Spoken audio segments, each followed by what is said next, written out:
En février prochain, les incinérateurs de déchets de Bègles et de Senon vont passer sous le pavillon de Veolia.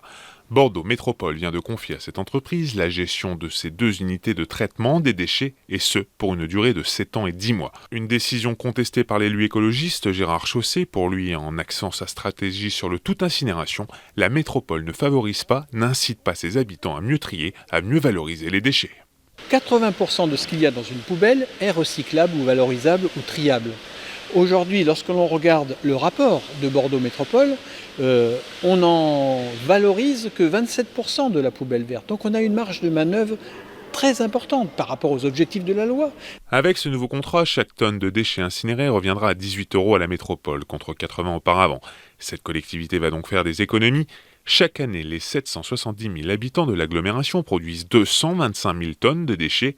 La capacité d'incinération des usines de Senon et de Bègles est de 350 000 tonnes, soit 115 000 tonnes de plus que ce qui est produit sur l'agglomération. Ces outils vont permettre d'accueillir des déchets d'autres communes du département et la rentabilité, la profitabilité est calculée pour l'entreprise sur l'ensemble des déchets qui rentrent dans ces installations que nous gérerons pendant un peu plus de 7 ans. Les autres communes devront donc payer le prix fort pour pouvoir incinérer leurs déchets à Bègles ou à Senon. Certains élus avancent le prix de 80 à 120 € la tonne.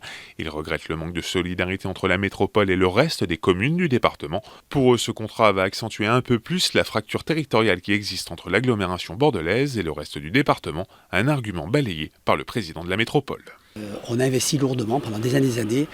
Astria, c'était 200 millions d'euros. Il faut bien qu'un jour, on arrête d'investir, on arrête de payer tout ceci. Évidemment, ce qui nous est proposé est beaucoup moins cher. Non, c'est très normal. Les territoires périphériques n'ont pas investi depuis des décennies comme nous l'avons fait nous. Donc, il ne faut pas comparer ce qui n'est pas comparable. Le coût de ce contrat se monte à 405 millions d'euros pour Bordeaux Métropole. Cela représente une économie de 16 millions d'euros. Ils seront réinvestis dans l'amélioration de la collecte des déchets. De son côté, Veolia, en décrochant ce contrat, doit investir 54 millions d'euros. Ils serviront à construire un centre neuf de tri automatisé et à améliorer la qualité des rejets dans l'atmosphère des 2 incinérateurs de Bègles et de Senon.